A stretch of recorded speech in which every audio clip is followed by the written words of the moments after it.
welcome back to the Two Ps of the podcast with your very glamorous, slightly ill host today. We're both suffering with colds in our own way, so forgive us, be gentle with us, but we're here and we're ready for it. My name is Katie and I'm based here in the UK. And as ever, my very glamorous, if not exactly feeling great today, co-host is the gorgeous. Hey guys, it's Jessica. I'm in America. What's up? Yeah, look, this shows you our commitment because, and this is real, we're not polished, we're not, some high-tech or single dancing. We're two women just coming in for a chat and, not feeling 100%, but we're here. She's got tea, I've got coffee. Life is going on, right? Yeah, I'm definitely not feeling at my best when I have tea because I am a coffee person, but hey, sometimes you need to have tea, so. Doing good. She's doing better than me. I just refuse to drink tea because I hate it. So although I know it'd be good for me, I'm like, no, I'm having my coffee. Leave me alone. I'm all good, right? See, I want to say that to anybody who's watching right now that's like, Jessica is stupidly stubborn. We have met somebody that is more stubborn, ladies and gentlemen, and it is her Taurus moon because I know when to concede, okay? She's like, no, I will do what I want when I want, and that's that. Thank you very much. And you're like, okay, honey, you do you. Okay, so what are we talking about today? Well, we're talking about spiritual practices that could be seen as taboo, controversial. People have opinions, right? And so we're going to have a chat. Jess and I have our own opinions about things. As ever, you can agree with us, disagree with us. It's conversation, right? And we don't mind debating with people, but, and I know you guys are great. We're not going to come at us, but, it's when I see people kind of getting down on these things saying, you're right and I'm wrong. Look, there's enough of that in the world at the moment. This is just a place for very loving, light, general chit-chat. Yeah, which we haven't had really any issues, so. No, exactly. It should be fine, but it's always good to caveat it, Disclaimer, You may not agree with us, and that's fine. Okay. So, do you want to get started, or should I, or how are we going to start this? Well, we just kind of ran through our list with each other, and I know that we had one in particular that we both felt very strongly about, and that was spells and curses, right? Now, I'm not saying that these things are not real, because I know that, people have had very powerful experiences and powerful outcomes from these things. But in my experience, they only really work if you believe them to work.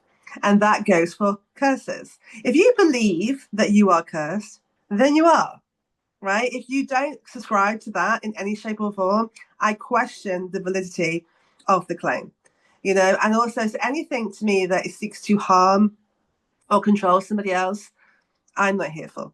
But that's my opinion. Yeah. And I it's a touchy subject because there are people out there that do believe in spell work, and it's absolutely fine. I just think that it's, again, like what you said, it's about your mind. Your mind is something that makes it more powerful than it actually is.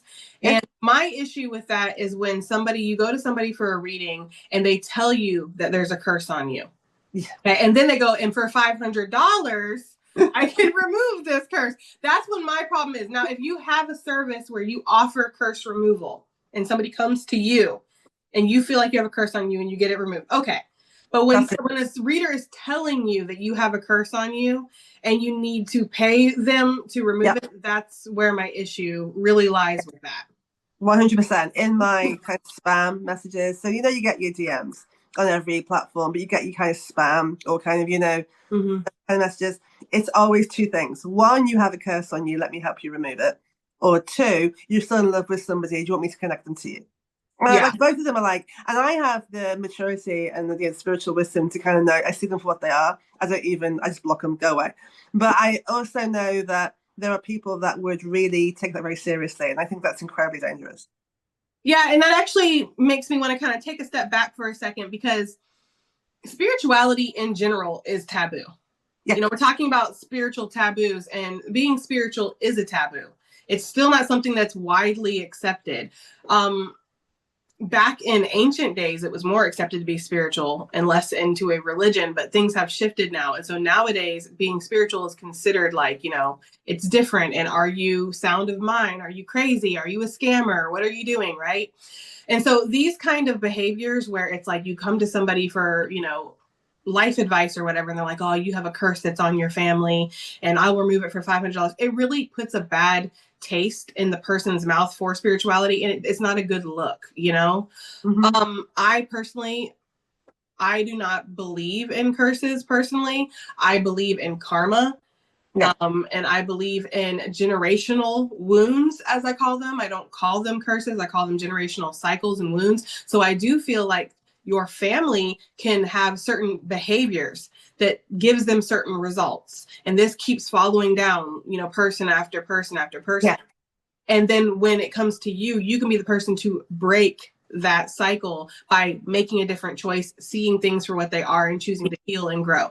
I do believe that. So yes, can somebody come to me saying, Jessica, you know, it feels like there's this dark cloud that's over my family and over me? Yes. And I have had clients that have come to me saying that.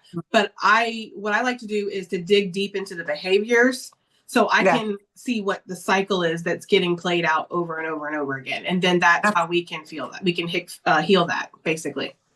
Absolutely. And I totally agree with you. Totally agree with you. You know, even away from a spirituality perspective, from a psychological perspective, something that is more perhaps science-based, they would agree with you.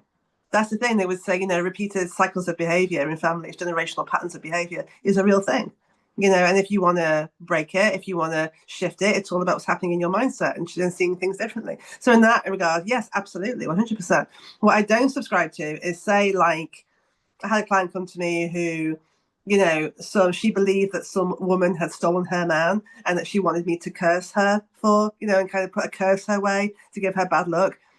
Yeah. I don't subscribe to that at all. But not only from a spiritual perspective, but from a human decency kind of perspective, right? It's like I don't see that as a good thing to do personally. Yeah, I mean, to each their own, and it's not up to me to tell somebody how to use their gifts that they have. I would never do that. But me personally, no, I would not even respond if you came to me asking me to put a curse on somebody. First of all, I'm not a witch. Okay. So I'm not qualified to do something. I might accidentally turn somebody into a fucking mealy worm or something if I tried to do any kind of, I'm not a witch. First of all, I am not a witch because, and we've said this before, but we're going to say it again. I am too lazy to be a witch. I don't have time to go out in the woods and find certain herbs and animals and wait till a moon cycle and do all this. It's just too much for me. If it's that hard, I don't want it. I don't need it. So that's not my thing. And I think that's another thing about spirituality is people feel like, well, if you read tarot, if you're a psychic, you're a witch, and that's not the same thing, you know?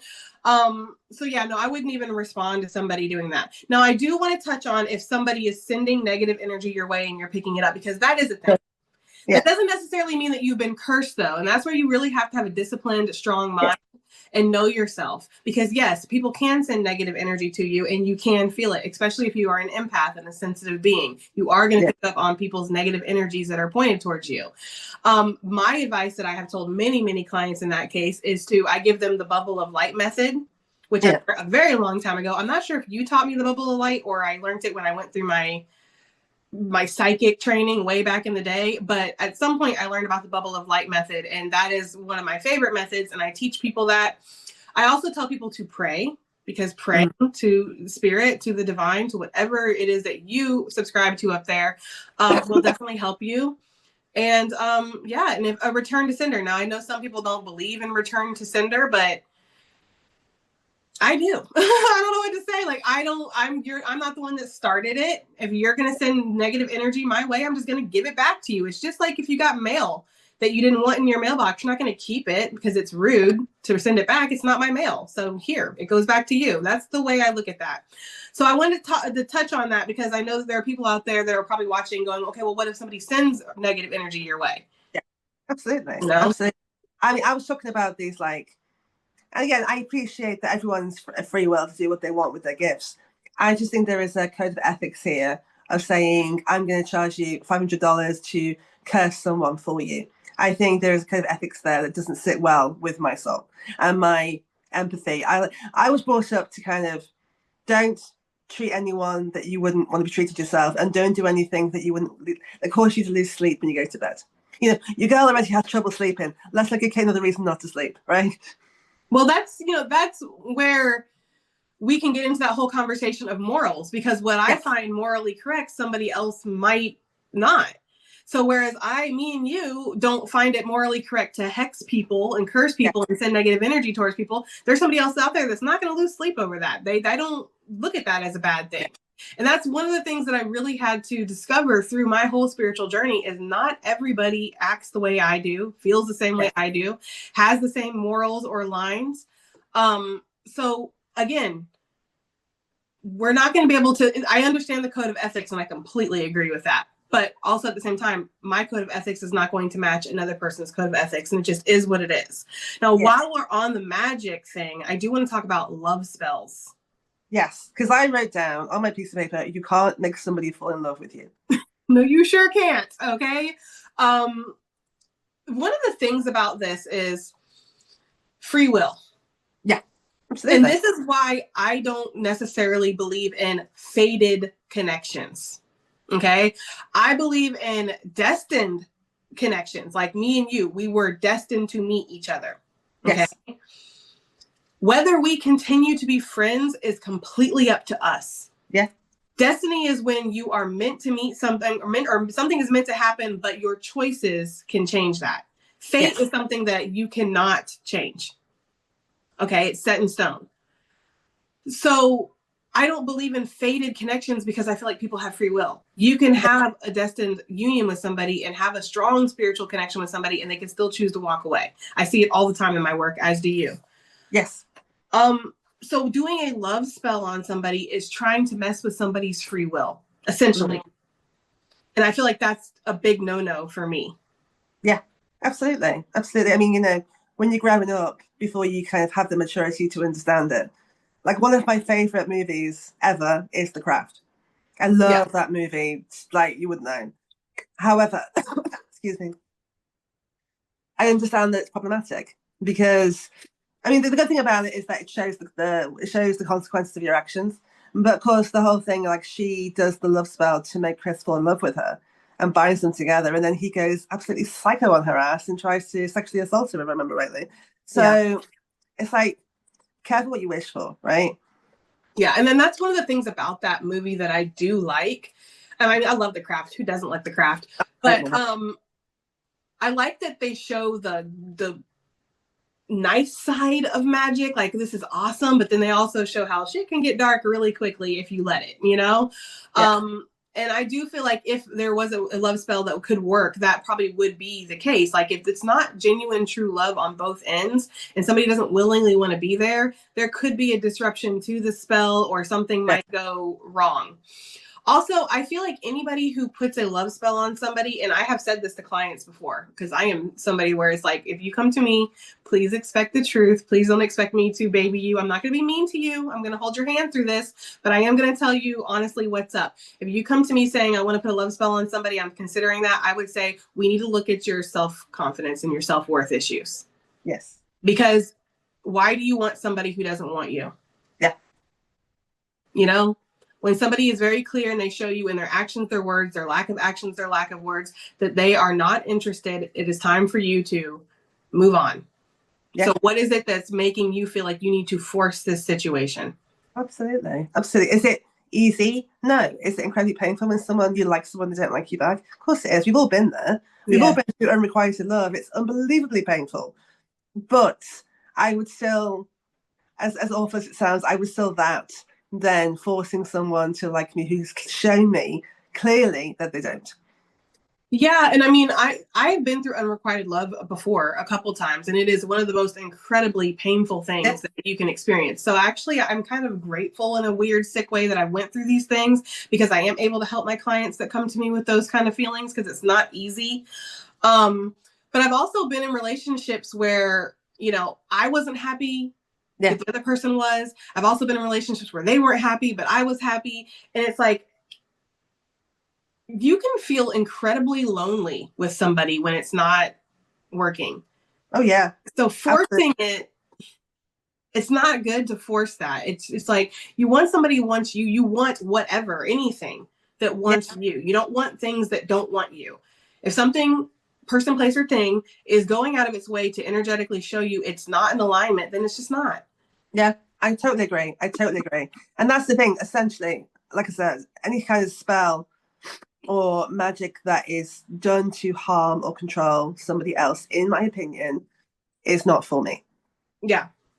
No, and and again, I'm not a witch, so I don't do spells, so I don't know, what spells are okay and what spells aren't okay. I leave that up to each individual person, but I'm just saying, if you're coming to me as a client, this is the stuff that you're going to hear from me. I'm going to talk to you and tell you, because I am more psychologically based, as you know, like that's how I roll. And so I am spiritual, but to a certain point after that, I know that human behaviors, human psyches, your childhood trauma that you went through, it's playing a role here. Right. Yes. And this is what we need to look at. We don't need to go under the full moon on the 17th and howl. We need to dig deep into your childhood and see why you feel like that's necessary. Like, that's how I am. So I don't know, But anyways, okay. While we're on this topic, because I think we'll dig into tarot here in a little bit. Yes. I think that let's go ahead and move towards twin flames, if you don't mind. I don't mind. I know how passionate you are about this subject, so I'll let you lead and I'll jump in. But yeah, I know it's a big topic, right? Such a thing, because it's like twin flames. First of all, twin flames is not a new age concept. It's not something that we invented nowadays. Yeah, most spiritual beliefs and practices are not new age. They're very ancient. It's just we kind of picked and choose, like a candy store, and go, I'll have a bit of that and a bit of that and a bit of that. Yeah, no, that's very true. That's a very valid point. Like, most spiritual, like tarot was created in the 16th century, 1600s. They were doing tarot, so it's not something that is new. But it's the same with the twin flames. Like, it's a very old concept. It got popularized, it says, in 1999 from a book. But the twin flame concept to me is so damaging. It is so damaging. Yeah, I've seen it too with clients. It's unbelievably toxic. It is, and I think that if you are going to be a twin flame reader or a twin flame spiritualist, because I've seen people who they say it loud and proud, I read for twin flames. Okay. You need to be very clear on what the twin flame journey is. You need to research this. You need to understand that this most times is not about union. No.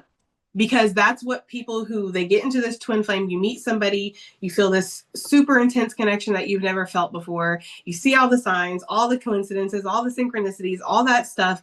And then when it breaks apart, you're left thinking, okay, well, if we're destined to be together, then that means we're going to be together. That's where it becomes incredibly damaging.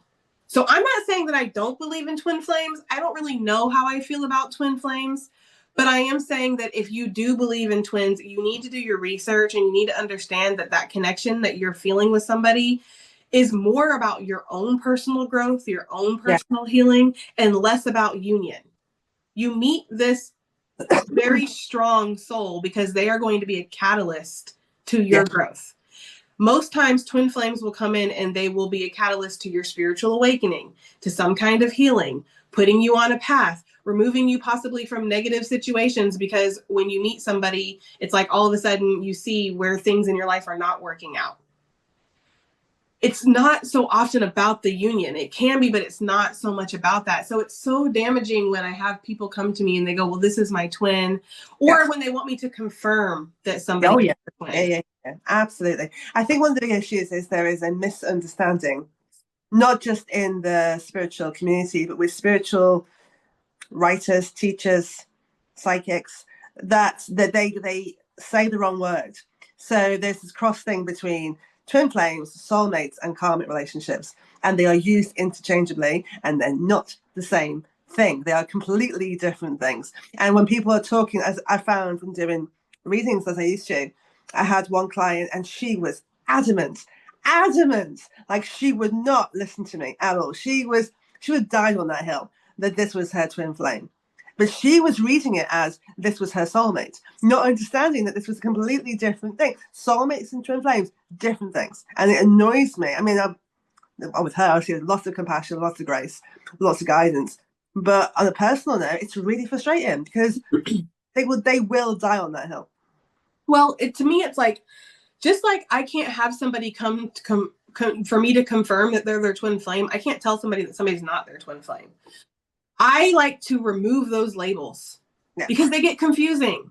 Yeah. Twin flame, karmic, soulmate. I just look at things in the way of like a soul connection. It's a significant soul that you were meant to meet for this reason. Yeah. You know, or maybe because you're supposed to learn something, or maybe you can be in union with this person one day. Who knows, right? Things that does happen.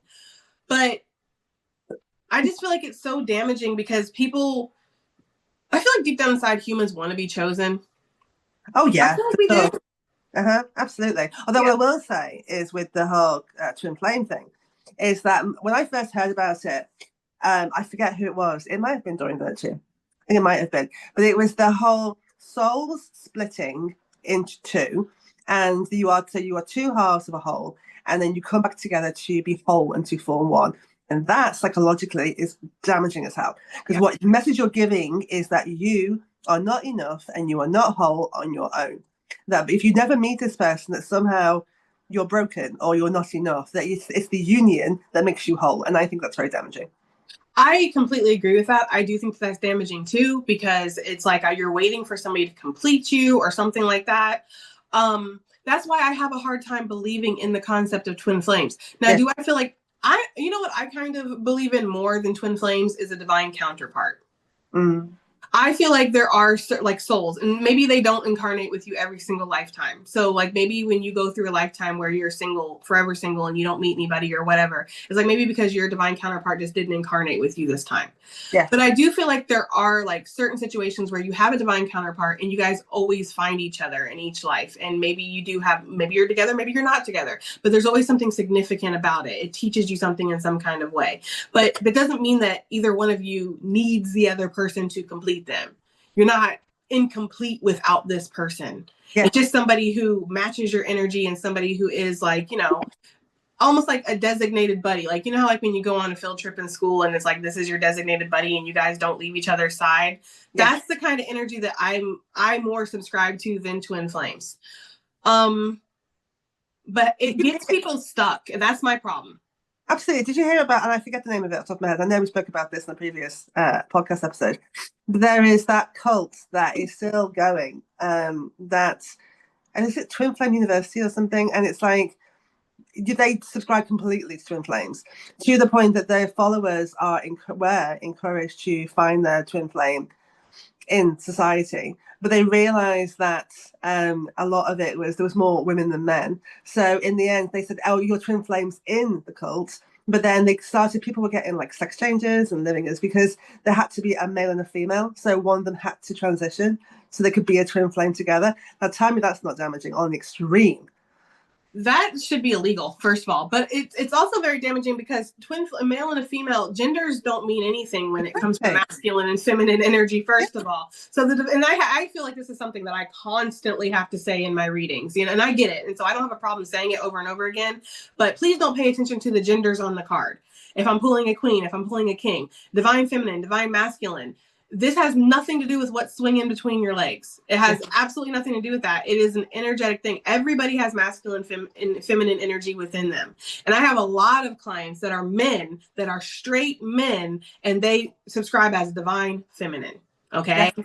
So, and I've actually seen myself in divine masculine energy several times, because when you're a single woman on that grind and you have kids, you are in masculine energy. I am holding down my foundation and achieving things and doing things. So, you know, I find that to be incredibly damaging. But my whole issue with the twin flame thing and why I feel it's so toxic is because it keeps you stuck. Yeah. And it keeps you in that chaser runner energy. That's why, like, sometimes, and I'm not trying to shade out any readers, which is why I'm not going to say any names, but I will say that to me, it's incredibly like, it's almost just, it's ironic, but what is the other word when something is, it's ironic, but it's in a bad way.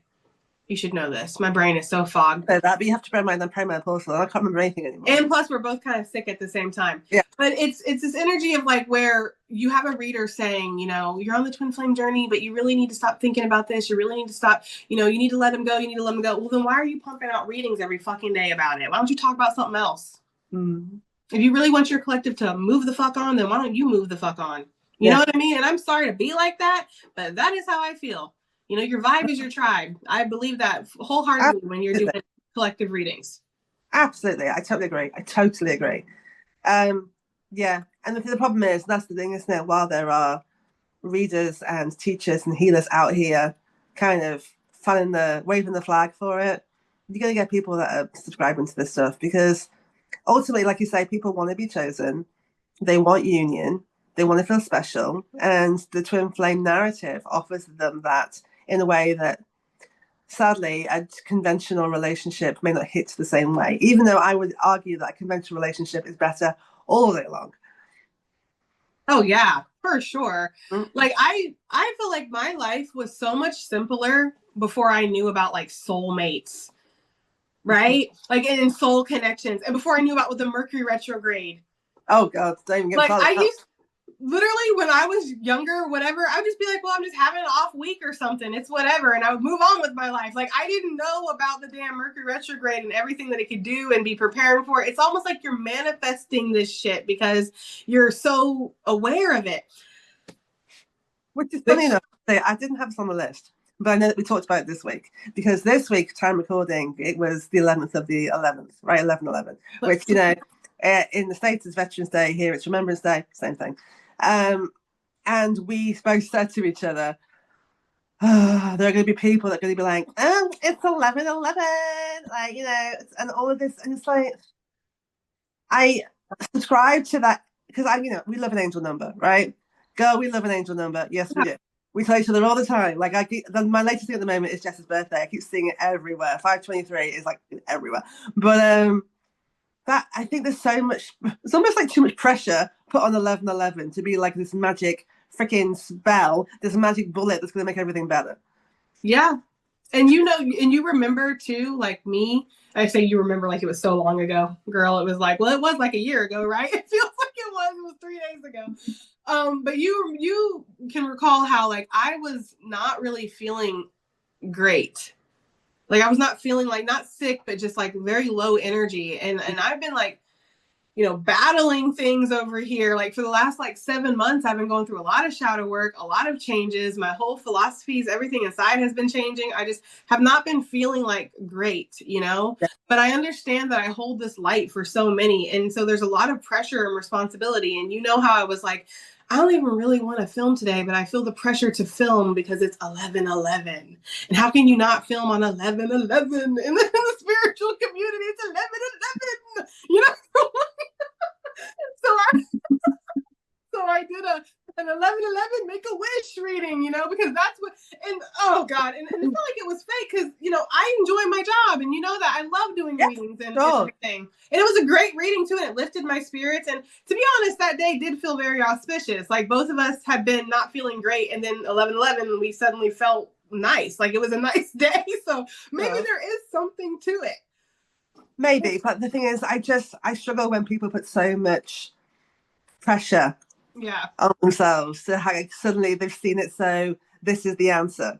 And sometimes it is, sometimes that is the thing. But what happens when nothing happens? What happens when something bad happens? Does that then rock their faith because they subscribe so much to this one thing? And I just had a coaching call this morning and I was saying to her, the one thing that trips us up so much in life is expectations and assumptions. So if you're holding expectation that 11/11 is going to be like the magic rainbow and like something bad happens, then what? Yeah, and that's, you know, expectations and assumptions have been my kryptonite in life. So I completely understand that. And then also it's very triggering because it's reminding me of 1031. Mm-hmm. We're not going to talk about it, but you know 1031, right? Like y'all, I'm not going to say too much because it's very personal, but like I was haunted by 1031, the number 1031 for like 6 months, and it was so fucking underwhelming and disappointing when the 31st came. And we said that, didn't we? We said, what if nothing happens? What if it's going to be something did happen? Something did happen, but it was not what I wanted or was expecting. So yeah, sometimes it's just like, you know, we get our expectations up with spiritual stuff, and that's why sometimes it's not so much about the external, it's more about the internal and what's happening deep within. Sure, which brings me on beautifully to my next point. Because we live in a capitalistic, consumeristic society. We do. We've decided that these pieces of paper and these round metal discs have value, right? And we now, I would argue that to a lot of people, capitalism is spirituality. That is their faith. They bow down at the altar of money, right? But what's happened inevitably, invariably, is that spirituality and capitalism have married each other. Look, we all buy stuff, right? We all buy stuff because, again, we like the things, right? Like you and I know that we can do a reading with our cards. Yeah. We know we can. We have. The thing is that we like our cards, right? So I've got 40 decks. Do I need 40 decks? No. Do I use all 40 decks? No. I like them. They're mine, right? Do I have 101 books on spirituality? Yes, I do. Have I read them all? I'll be honest, no. Do I like having them? Yes. So I'm not saying don't buy stuff. My argument is, how many points? 4 points, right? You girl came prepared. Number one, it can be a distraction from real growth. Yes. Because you think you're buying the thing and that's the growth, right? But you're not actually doing the work. You're just buying stuff, right? Number two, it's a financial exploitation, that's the word, on some companies who kind of see it now as a trend, like the wellness trend, the spirituality trend. Everyone's jumping on the bandwagon. Annoys the hell out of me. It can provide false guidance. So not everyone who's selling something is necessarily coming at it from the right intentions in the right place. They're just trying to get your money. Which follows on to number 4, which is snake oil, right? Which is that you buy something, it's under the guise of spirituality, and actually it's just a jar and a bit of water, and it's like, ooh, it's spiritual. It's like, no, I think people, their discernment and their intuition just leaves, and all they see if it's in a shop or it's online, it costs them money, therefore I'm doing something good. Well, that's because spirituality attracts a lot of desperate people. People who are at the end of the ropes. Yep, I know. I mean, let's just be honest, and we've talked about this many, many times. People do not generally come to us when everything's great, when they have everything that they want in life and they have no worries. I have had a couple clients book readings saying everything's fine, there's absolutely no problems. I just want to see what I can expect in the future. So I have had that, but it's very rare. It's very rare. Like to the point where I get surprised. It's so rare. It's normally people need something, or they're struggling, or they're going through something. This is not something that is just a spiritual concept, like it happens in all kinds of things where you prey on the weak, you prey on the desperate, and take advantage of that and get them to spend their hard-earned coins on whatever this is, Again, that's why like dabbling in spirituality is like dabbling in anything else. You need to use discernment. You need to have a disciplined mind, and you need to know moderation. I feel like, nobody can tell you what your path is, or you can't buy something and that tells you this is your growth, this is your path. It's something that is very intimate between you and, the creator. Okay. Whatever you want to call the creator, God, spirit, Allah, it doesn't matter. It's between you and the creator of what your path is. So if somebody comes up to you and says, okay, if you buy this deck because this deck is going to have all the answers in life and it's going to solve your problems and it's going to tell you what you're doing here, why you're here, what this is, it's not real. And it's something that I actually said on a reading recently. It's like trying to teach somebody faith. You cannot teach somebody faith. Faith is something that happens through your life, your experiences, and the wisdom you gather through those experiences and your connection to the divine. That's how faith happens. I had one guy come in my DMs on Instagram years ago now. Price must be about 5-6 years ago. And he said, he was interested in getting a reading from me. I was just doing readings at the time. And he said, I was like, you give him all the stuff, this is how much it is, this is how it works, blah, blah, blah. And he went, yeah, cool. So I will book with you if you can prove to me that God is real. And I took a second because I was like, whoa, that's unexpected. Okay. And then I said to him, that's not my job. That's not my job. Your job is your relationship with whatever you believe in. That's not down to me. My job, you've come to me to give you guidance on an issue that you're dealing with. I'm not here to prove anything to you. Anyway, he blocked me, so it's fine. Yeah. And it's like people like that, like that's his struggle that he's going through. And it has nothing to do with you. How was one person supposed to prove that God exists? Like, we're supposed to be like, and here he is. I feel like you dodged a bullet with that. You know what I mean? Like, thank God he blocked you, right? There is a God. There's a God because you blocked me. Because thank God, I don't need this in my life.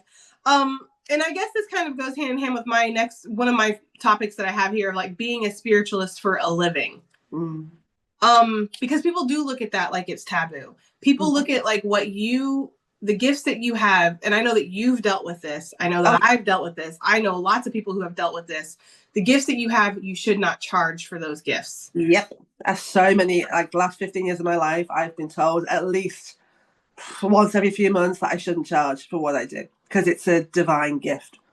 Yeah. And I feel like it actually goes hand in hand with the topic we were just talking about, because there are people who use that spirituality to take advantage of people to get money. So I feel like it's like, where is the line drawn? You know, like what makes you for like let's use this for example. What makes you different than somebody who's trying to get money out of somebody for spirituality? Like, what makes you different? In my opinion, it is my code of ethics. It is my intention. It is the years of practice and dedication that I've put into my craft.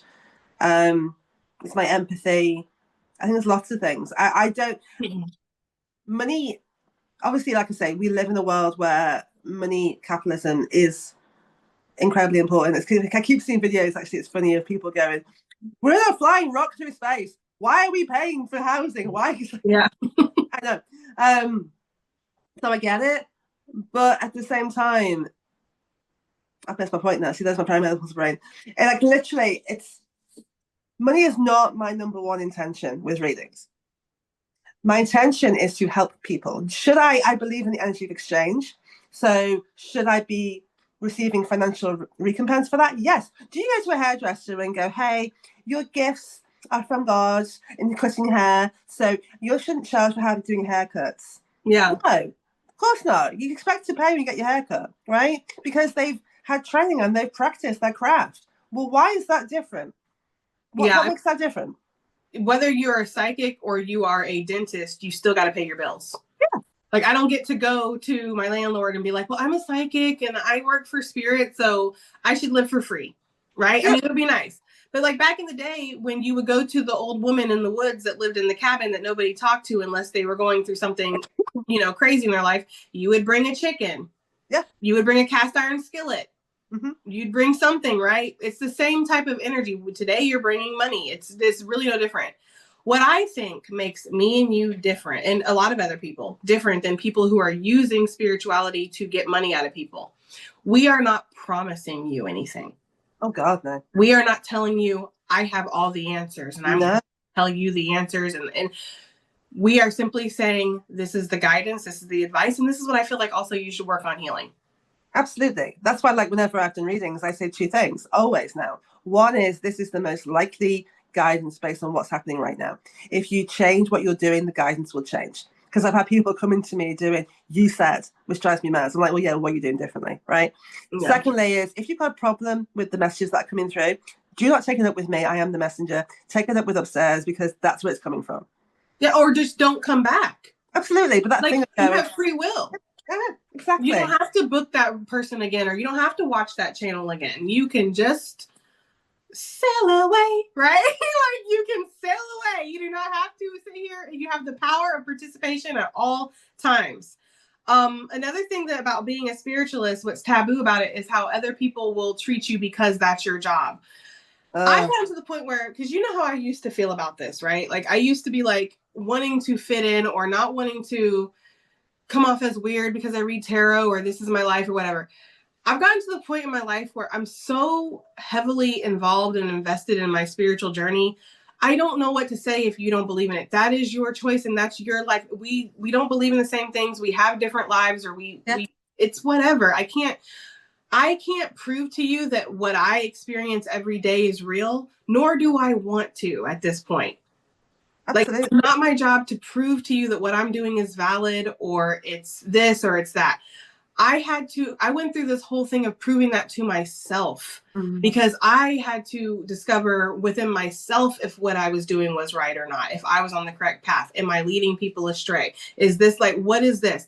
So people who come to me with like, well, you're a spiritualist, that's weird. Like, are you, it's like, it's okay that we don't believe in the same thing. It's okay that we live two different lives or in two different worlds.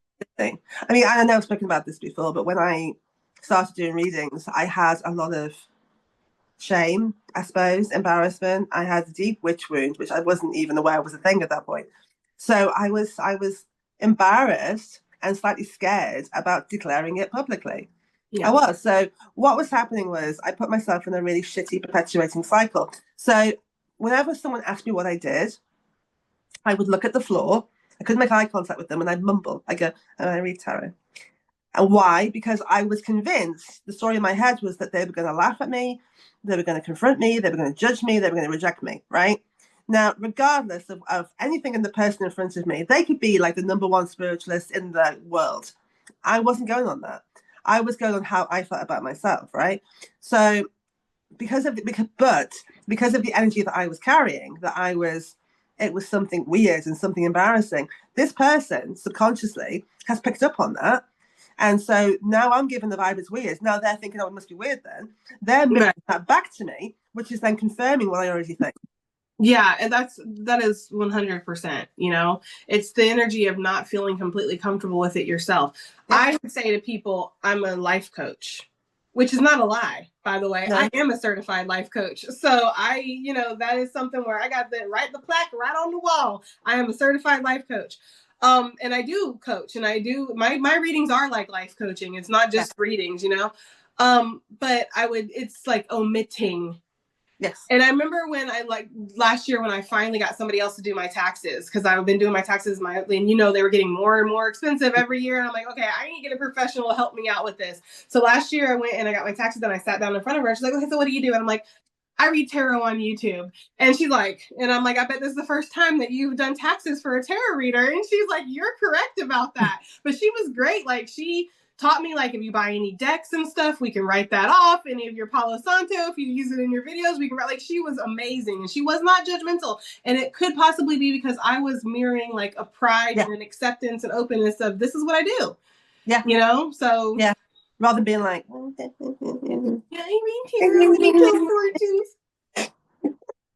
actually brings me on beautifully to my next point. Now, this is controversial. There is a part of me that really believes this. I'll explain why. There's also a part of me that can see it as a problem, right? So I think, there's a big part of me that thinks the industry should be regulated.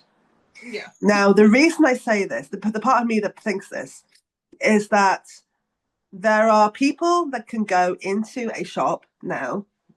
I mean, Christ, they're selling in bookstores now, or can go online, buy a tarot deck, their first ever tarot deck, take it home. They haven't, cleared or charted deck. Just open the box and take out the cards, do a little shuffle, and before you know where they are, they set up a YouTube channel. They're charging for readings, and they don't know what the hell they're doing. And I think that is incredibly dangerous.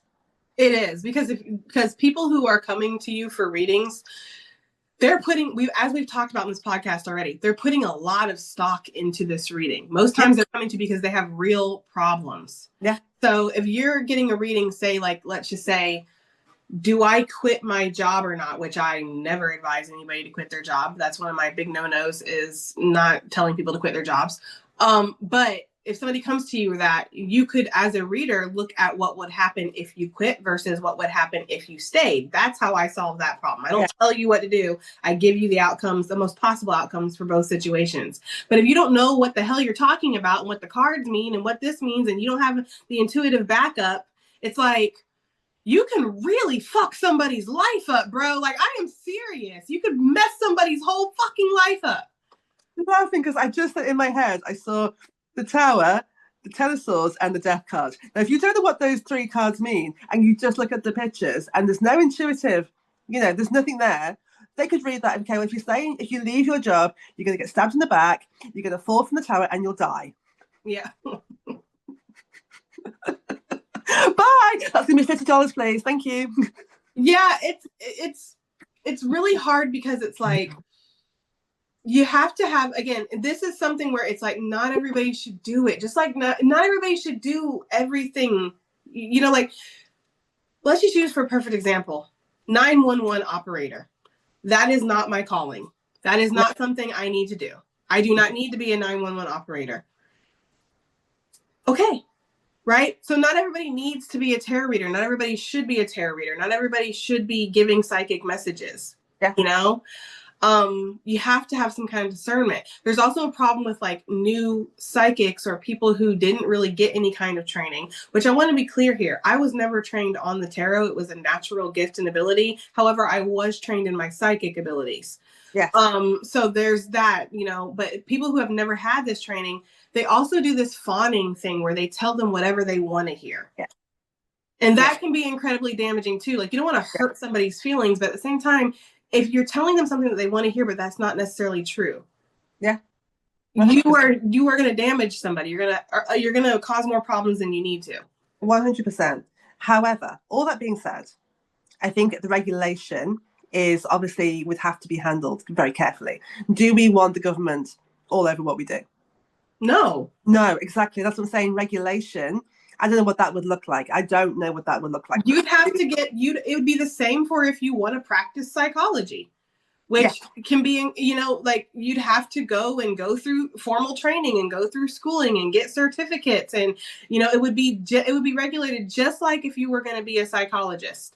You wouldn't be able to just get on a platform, like let's use BetterHelp for an example, a therapy platform. You wouldn't be able to just get on there and go, okay, well, I'm a psychologist, I'm going to help you. No, you need to show your credentials.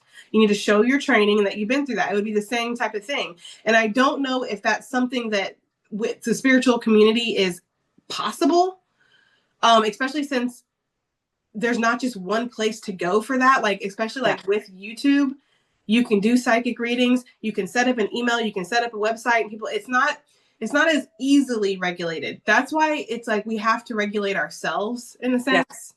You know, you have to understand that there's karma that is at play here. If you knowingly go into doing a reading and you know, like, say, like, let's say, how does this person feel about me? And you pull the 4 of Cups. But you know that that's not what this person wants to hear because that's not a great card. So you say 2 of Cups because that's a better card. Mm-hmm. You have to know that there's some kind of energetic repercussion for that. Yeah. Because you're willingly and intentionally leading somebody astray. Absolutely. Or you keep the 4 of Cups out, but you completely twist the message to fit what they want to hear.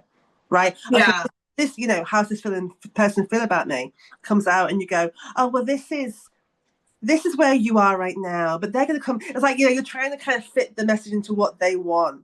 Well, actually, that's not what they need to hear.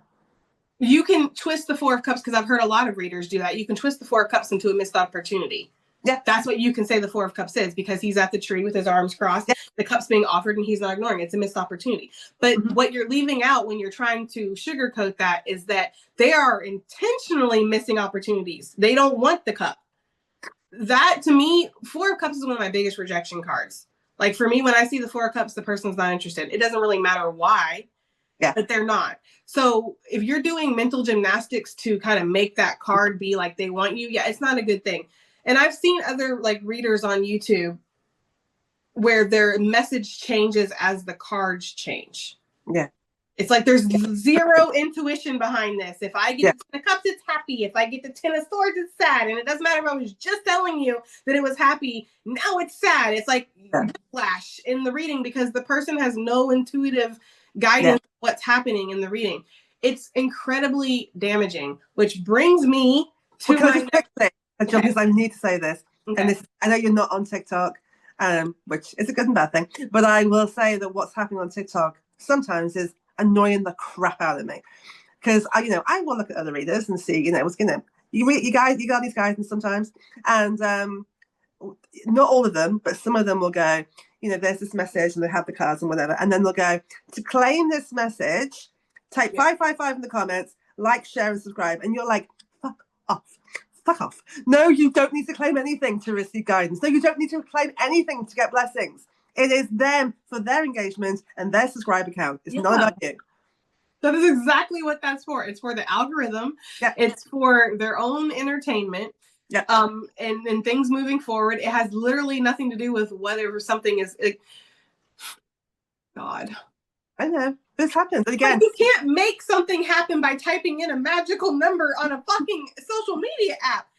I think that how people look at that, because I think that most people know that, Katie. Like, I feel like most people know that, you know, obviously just me typing 555 does not mean that this is going to happen. Excuse me. I feel like most people look at that as like, I'm affirming the message. I'm claiming it as mine. So when I type this 555, I'm claiming it. But the problem goes, again, with somebody who is not mentally astute, maybe, and they are thinking, okay, well, if I put 555 in, that means I'm going to get it then. It doesn't necessarily mean that.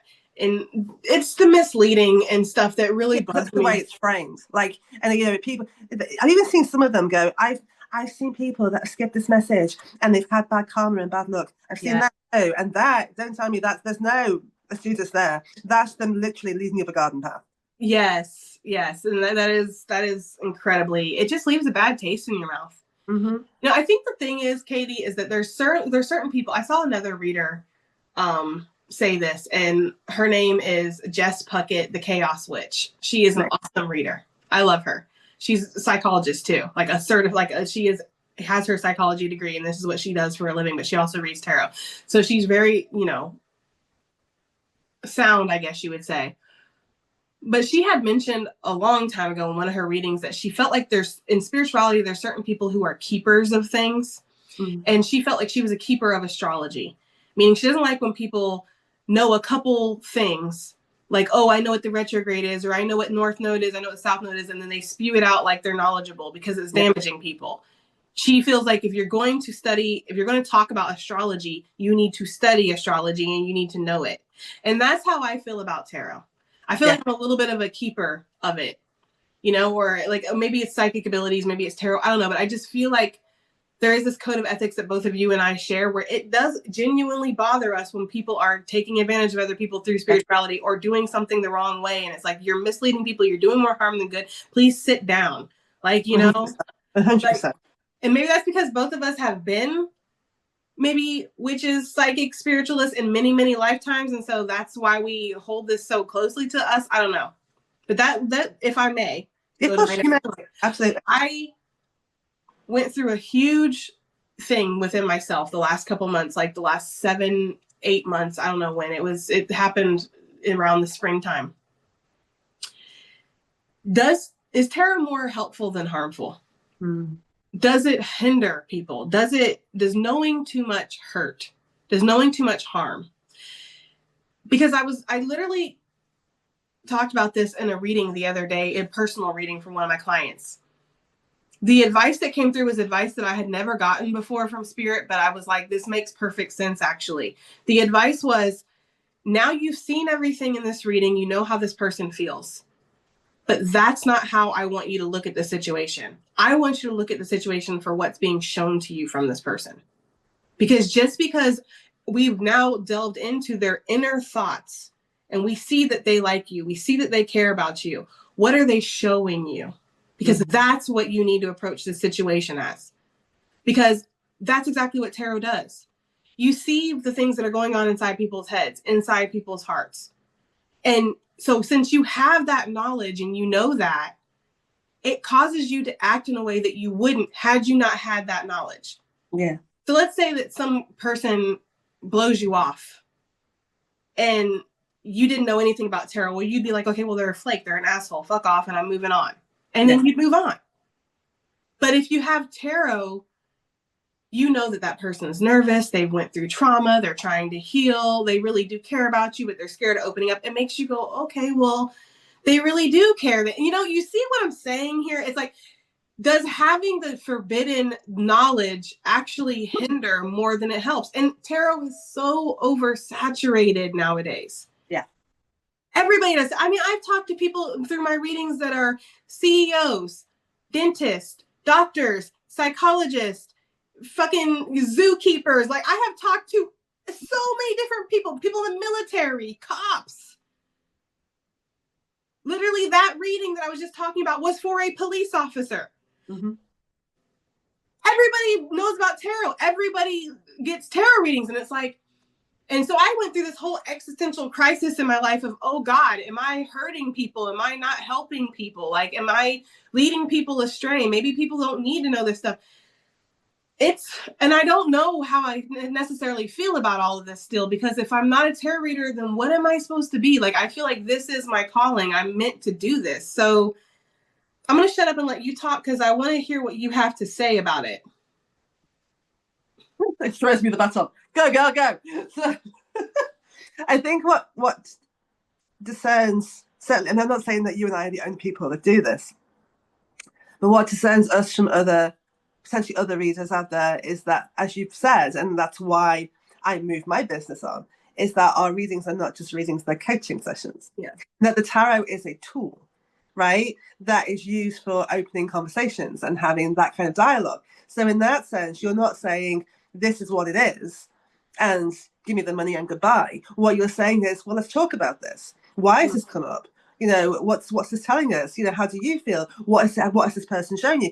So that it becomes a conversational thing rather than this is what it is. And I think by approaching it that way, so essentially what you're doing is you're marrying spirituality and psychology, right? And I think that by marrying the two together, you actually get full, because the word that we're looking for is discernment. You get discernment as to what is actually happening here and what are the options for the person. And I think that actually empowers the clients rather than seeing that we are the guru and they should subscribe to whatever we're saying.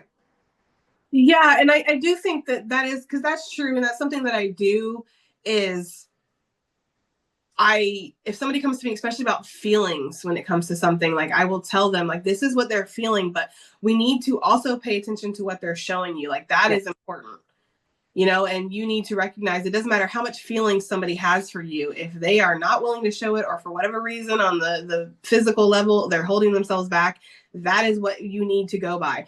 But it's just hard because it's like, you just never know how somebody's going to take your messages, or how somebody is going to take your guidance. I've had a lot of people come back to me going, not a lot, but I've had a couple people come back to me going, I really just should have fucking listened to you, but I didn't. Yeah. You know, and I chased after this guy, and I wasted 6 months of my life, and I really just should have listened to you when you told me if he wanted to, he would. Because but then there's also that sorry to butt in, but there's also that thing of going, you know, I used to say for ages, I don't want anything bad to happen to my son. I don't want anything bad to happen to him. But then at the same time, but that's true. That is, I'm his mother. Of course I don't want anything bad, so I don't want him to get hurt. However, I also understand that it's not my job to control his life and his journey that he is on. And that the things that he will experience are part of his soul's journey and his soul's growth. I can be there to support him and to help him and to guide him. I can't stop his journey. And so then one would argue, then that client with, you know, I was fixated on this guy for 6 months, I've wasted my time, why didn't I listen to you? Well, maybe that situation and the lesson and the epiphany they've had to come to is part of their journey. And who are we to stop that? Yeah, and it's true, because sometimes people are just very hard-headed. It's like, you know, it's like when you have a teenager, because you know just as well as I, you can prepare them for life and set them up and tell them this and tell them that, and they're still going to be like, it's different, Mom. You don't understand. It's different, you know. I've got a 13-year-old daughter. Oh, it's different now, Mom. It's different when you were little. It's different now. I'm really sorry, triggered. But no, like, yeah, but it's different, and so people need to learn through their own experience. You know, it's like knowledge is knowing that a tomato is a fruit, but wisdom is knowing you don't put it in a fruit salad. okay. Right? Yeah, so it's kind of, it is definitely that. And just really quickly, you know, and actually, I don't know if we even need to touch on it, but predicting death. I think it's up to each person to decide what they feel like they are willing to touch on in their readings. Sure. Yeah, absolutely. The only thing I want to finish on is something that I didn't really fully get for a long time. I think, in my experience, in my opinion, when you first awaken, you're in the shallow end of the pool, right? So you're learning and it's all fun and it's all love and light, right? And it's very wonderful. Obviously, the first kind of dark night of the soul is not wonderful, but once you get past that and you're in the shallow end, it's great.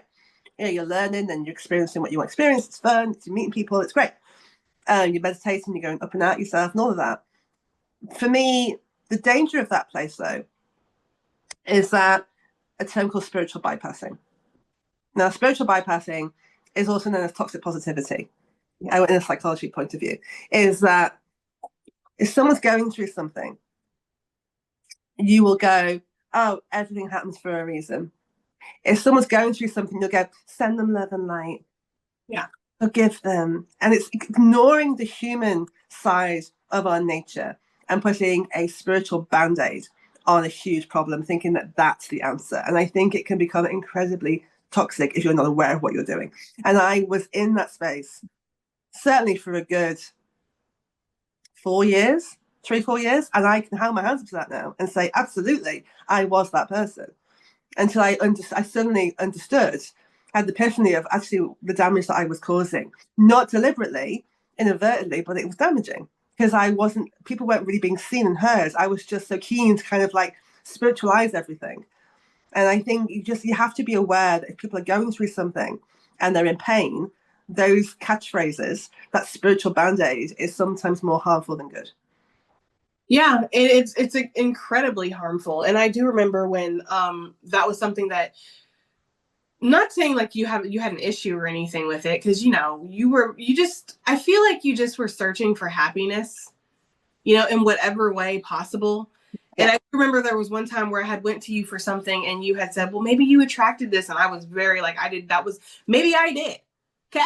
I will give that to you. Maybe I did, but that was not what you needed to say at that time. And I did tell you that, like, Katie, this is not appropriate for you to say that to me because I did not attract this, right? So we went through growth and everything. I've told this story before, but I tell it again. And one of the most, it's always been cemented in my mind of one of the times where I went through that with somebody. When my mom had passed away, and this guy that I had not been talking to for a while, he magically appeared in my life and reached out to me. And I talked to him and everything. And I was sad. And she had literally just passed away like a week ago. So it was very fresh and raw. And for those of you that don't know, my mom passed away very unexpectedly. Yeah. We did not expect, she didn't have an illness. Like, she was sick. She had a head cold. She went to bed. She didn't wake up. It was not something that anybody was expecting.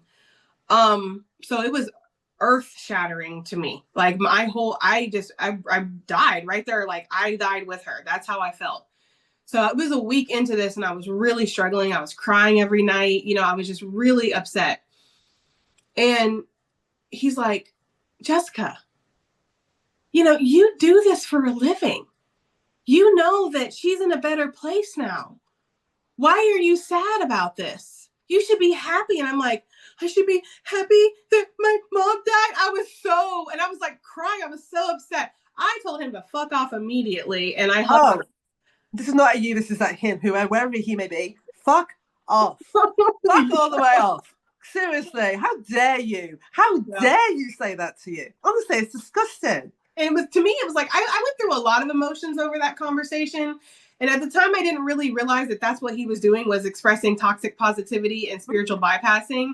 I looked at it as like, he's a selfish person who clearly has never lost somebody. Both of those things are true. Both of them can be true at the same time, right? Because anybody who has experienced death in their family, they don't care. It doesn't matter how spiritual you are. You understand the pain that causes. Like, I'm still a human at the end of the day. But that taught me that. But it also taught me, too, that through my YouTube, people look at me a certain way. And they place me on this almost etheric pedestal where I don't have human emotions. I'm not going through human things. And I very much am. Yeah. I very much am human. Yeah. And this is not an AI robot that is there to stuff at you when you want it.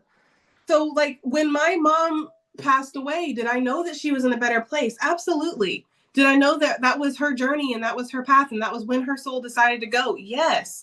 Did it still rip my fucking heart out? Absolutely. Yeah.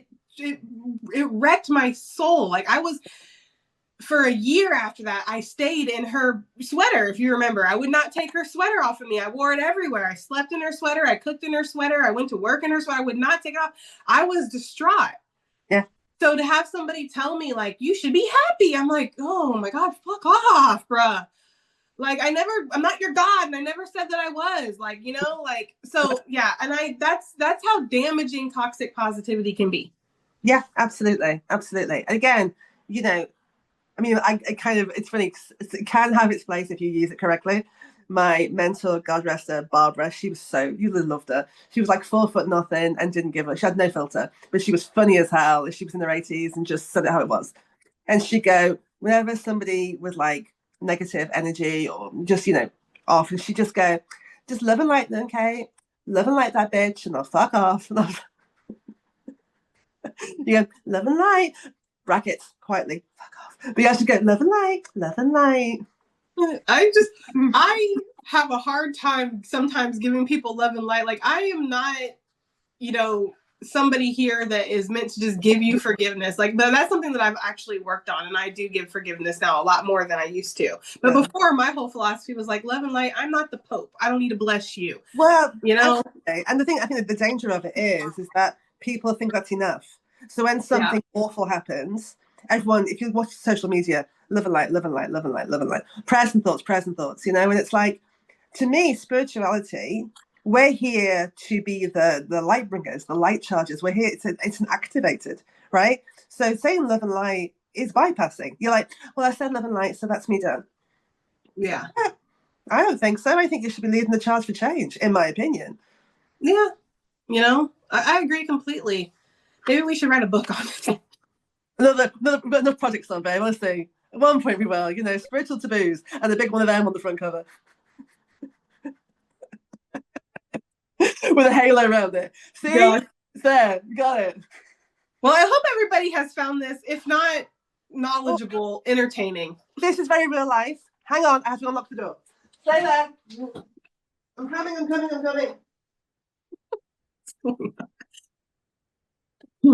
It's a very real life podcast, guys. Forgive me. It's absolutely pouring with rain outside, and my children are home from school looking like two so wet, Jess. Rats. We're on podcast. Oh, every time I see him, he's just taller. Like, what is going on? What are you feeding him over there? YouTube lands. These are my children, and they're coming in from school. Very wet, very soggy. So we're on podcast. Yes. Anyways, on that note, kids. In the background. You're not a deer. If you freeze, they'll still see you. Oh, am I in the frame? Yeah. Yes. Just do not cut this out, okay? Do not edit this out. Izzy's head in the background. Please, Jess. And y'all, I want to say too that I always get on to Katie because I'm like, why can't we do the podcast when your kids are home? They're not going to be a disruption. Yes, we are. Anyways, on that bombshell. Well, yeah, we're done anyway. So thank you guys for watching. We hope that we've given you things to talk about. We've given you a smile. And anything, again, if you disagree with us on anything, let us know. We're quite happy to say. And let us know what your taboos are in spirituality. We're always interested in your feedback. So, but thank you for watching. And we hope that you found it enlightening, if nothing else. And any final thoughts, Jess? Yes, if you want to claim this, type 555 in the comments. Otherwise, you'll have your cake do this in your window for 7 days. Bad luck for 7